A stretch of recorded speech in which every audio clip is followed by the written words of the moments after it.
তো এই পৃথিবীতে একটা মানুষের সবচেয়ে বড় সম্পদ হলো তার চরিত্র, তার ব্যবহার, তার আচরণ, তার সততা, এবং তার ধার্মিকতা।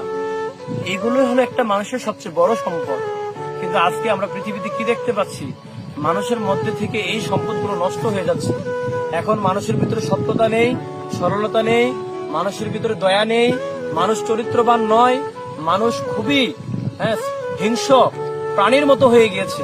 একটা জঙ্গলের প্রাণী যেরকম হিংস্র নির্দয়া, সেরকম পৃথিবীর মানুষ হয়ে গিয়েছে। আমরা একে অপরকে দুঃখ দিতে দ্বিধাবোধ করছি না, একে অপরকে মারতে দ্বিধাবোধ করছি না, যার কারণে আজকে পৃথিবীতে এত দুঃখ, এত অশান্তি, এত হানাহানি হচ্ছে।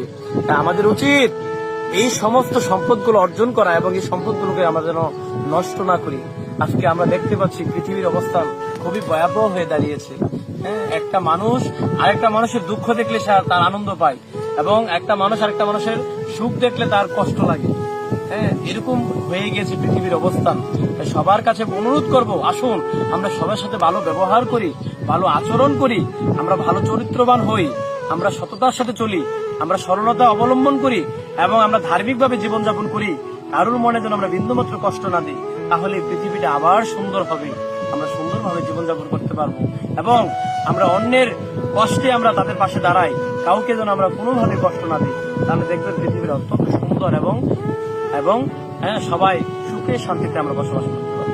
আজকে পৃথিবীটা এরকম একটা হয়ে গিয়েছে, হিংস্র প্রাণী যেরকম হিংস্রতা ছড়িয়ে দেয়, ঠিক সেরকম ভাবে এই মানুষের ভিতরে আমাদের হিংস্রতা এতটা বৃদ্ধি পেয়েছে।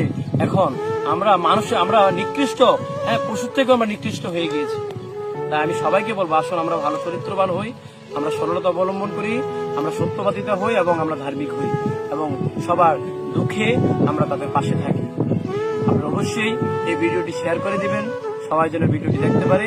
সবাইকে ধন্যবাদ, সবাই ভালো থাকবেন। হরে কৃষ্ণ।